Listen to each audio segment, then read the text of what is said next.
Herkese merhaba. Malumunuz geçtiğimiz günlerde ünlü basketbol yıldızı Kobe Bryant trajik bir kazada hayatını kaybetti. Kobe Bryant ve kızının uçtuğu helikopter Kaliforniya'nın bir kasabasına düştü. Kazadan sonra ortaya çıkan bazı detaylar ise herkesi şok etti.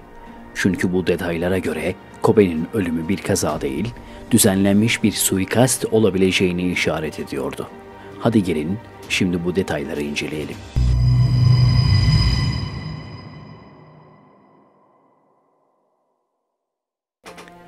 Tüm dünya NBA'in ünlü oyuncusu Kobe Bryant'ın ölümüyle adeta şok oldu. Helikopteri düşmüştü ve ilk gelen haberlere göre hayatını kaybetmişti. Daha da kötüsü yanında bir de küçük kızı bulunuyordu.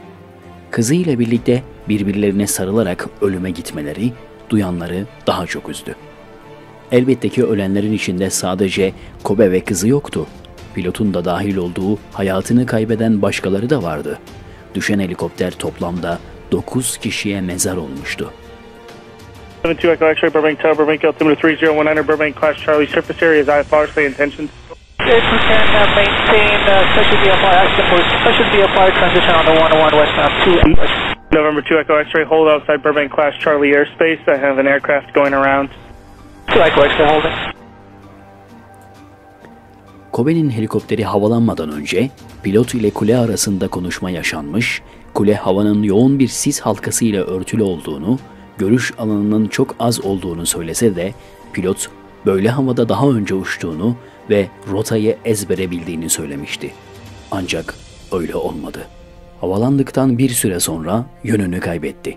Şehrin üzerine geldiğinde sis öyle yoğunlaştı ki deyim yerindeyse burnunun ucunu görmüyordu ve aynı bölgede defalarca dolaştı. Bu dolaşma yaklaşık 13 dakika sürdü. 13 dakika boyunca şehrin üzerinde yönünü bulabilmek için dolaşıp durdu. Şu an ekranda gördüğünüz çizgiler Kobe'nin helikopterinin defalarca tur attığı rotalar. Pilot kulenin de yardımı ile çaresizce yönünü bulmaya çalışıyordu. Ama nafile, sis yönünü bulmasını engelliyordu. Bir süre sonra tekrar yön analizi yapıldı ve kulenin de yardımı ile uçuşa devam edildi. Ancak çok zaman geçmeden yine yönlerini kaybettiler ve bu kez yüksek dağlara doğru devam ettikleri için birden önlerine çıkan dağ çarptı ve helikopter içindekilere mezar oldu. Kazadan sonra ortaya çıkan detaylar ise herkesi şaşkına çevirdi. Daha önce bazı çizgi filmlerde veya filmlerde gelecekte yaşanacak bazı olayların önceden haber verildiğine dair pek çok bilgiye eminim hepimiz rastlamışızdır.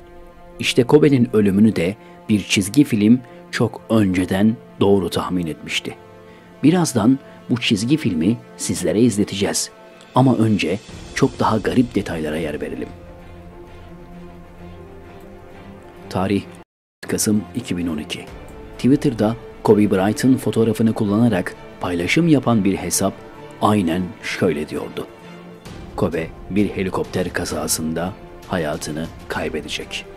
Twitter hesabının kim olduğu, kimler tarafından yönetildiği bilinmiyor. Ancak sadece bu kadar da değil, başka ilginçlikler de var elbette. Örneğin yıllar önce Kobe bir reklam filminde oynamıştı. Bu reklam filminin en başında bir basketbol topu ekranda görünüyor ve topun üzerinde bir geri sayım ekranı var. Bu ekranda ise son kalan 41 saniye var. Kobe öldüğünde ise tıpkı topun üzerinde yazdığı gibi 41 yaşındaydı. Dahası Kobe basketbol topunu havaya fırlatıyor ve karanlıkta gözüken gizemli bir adam kendisini izliyor. Top gökyüzünde bir helikoptere çarpıyor ve helikopter yanarak aşağı düşüyor. Kobe'nin helikopteri de görgü tanıklarına göre yanarak yere düşmüştü. Dahası var, Kobe'nin helikopteri kendisi gibi oldukça ünlüydü. Helikopter ile seyahat etmeyi seven bir adamdı. Ayrıca kendisi sık sık pozlar veriyordu helikopteri ile. O nedenle söylediğimiz gibi helikopteri oldukça tanınıyordu. Gövdesi damalı koyu gri ve açık gri renklerden oluşuyordu. Pervane uçlarında ise turuncu desenleri bulunuyordu. Ama tüm medyada gösterilen Kobe'nin helikopter enkazında kendi helikopterinden hariç beyaz renkleri olan ve pervaneleri de beyaz olan bir helikopterin enkaz görüntüleri gösterildi. Acaba Kobe o uçuş için başka bir helikoptere mi binmişti? İddialara göre kendi helikopteriyle seyahat ediyordu ve binmeden hemen önce de fotoğraf paylaşmıştı. Ama enkaz görüntülerinde görüldü ki düşen helikopter beyaz desenleri olan bir helikopterdi. Bununla birlikte ünlü Illuminati baronu Rockefeller ailesine ait olan bir televizyon kanalı Kobe'nin ölümünü ekranlara getirdiğinde sunucuların ikisi de ilginç şekilde Illuminati'nin meşhur üçgen işaretini yaptıkları iddia edilmişti. Tabi Kobe'nin de bir Illuminati üyesi olduğu ancak ayrılmak istediği için öldürüldüğü de söylenenler arasındaydı. Amerikalı siyasi yorumcu Dr. Omar Johnson yaptığı canlı yayında pervanelere yapılan bir sabotajdan bahsediyor ve Kobe bilinçli olarak öldürüldü diyordu. Bu iddialara göre öldürülmesinin tek sebebi Illuminati'den ayrılmak istemesiydi. İslam dininde ebced hesaplaması olduğu gibi Yahudi Kabalasında da Gematra hesaplaması vardır. Gematra hesaplaması ile Kobe'nin yaşamında ilginç rastlantılar bulunur. Örneğin Kobe öldüğünde 41 yaşındaydı. Gematra hesaplamasına göre ismi olan Kobe 15, soy ismi olan Bryant ise 26, toplamı ise 41 sayısını veriyordu. Yani aslında ölüm kaderi çoktan belliydi. Başka bir ilginç bilgi ise bahsettiğimiz çizgi film. Komedi Merkez isimli yapımın 1. bölümünde sokak holiganları bir çatışma esnasındayken birden bir helikopter yere çakılıyor ve helikopterin içinden Kobe elinde ödülleriyle birlikte çıkıyordu. Bu bir çizgi film dizisi ancak 1. sezon 8. bölümün ismi de bölümün içeriği kadar ilginç. Bölümün ismi End of Days yani günlerin sonu. Evet, gerçekten de bu kaza Kobe ve beraberindekiler için tüm günlerin sonu olmuştu. Çizgi filmde başka bir detay daha vardı. Helikopter düştüğünde üst tarafta kalan kısımda masonik bir sembol beliriyordu. Bu gerçekten masonlara ait bir sembol müydü ve bilinçli olarak mı yerleştirilmişti bilinmez. Ancak Illuminati sisteminin birçok çizgi filme veya filme buna benzer subliminal mesajlar yerleştirdiğini biliyoruz. Bu garip bir tesadüf müydü acaba? Çizgi filmde Kobe'nin helikopteri düştükten sonra infilak ediyordu. Gerçekten de Kobe'nin helikopteri düştükten sonra infilak etmişti. Polis kayıtlarında ise helikopterin düşüş sebebi dağa çarpması ve hava koşulları olarak gösterilse de bilirkişi raporunda teknik aksamdaki sıkıntılara da yer verilmişti. Daha sonra çizgi filmdeki bu detayın ortaya çıkmasının ardından yapımcı firma kendi yayın yaptıkları tüm platformlardan ilgili bölümü alelacele kaldırmıştı. Ama bir kere film yayılmıştı ve arkasına geçilemedi.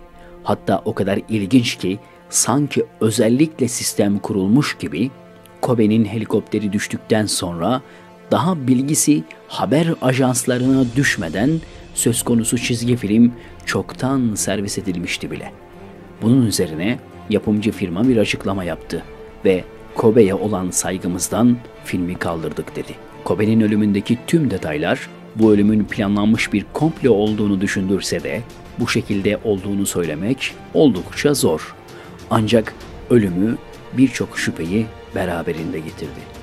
Örneğin helikopterin düşüş anını gördüğünü iddia eden görgü tanıkları, düştüğü sırada pervanelerinin üzerinden yoğun bir ateş bulunduğunu iddia etti. Yine aynı şekilde başka bir görgü tanığı ise helikopter düşerken yanarak düştü diyordu. Doğal olarak akıllara şu soru geliyor. Kobe'nin helikopteri gerçekten dağa mı çarptı yoksa bilinçli bir sabotaj ile mi düşürüldü? Kobe'nin ölümünde şu an için en net gözüken pilotun sisli havada uçmaması gerekirken inatla uçmak istemesiydi. Kim bilir, belki de Kobe böyle istemişti. Ama bu uçuş onların sonu oldu. Yeni videolardan haberdar olmak için lütfen kanalımıza abone olmayı ve zil butonunu aktif konuma getirmeyi unutmayın. Bir sonraki videoda görüşene dek hoşça kalın.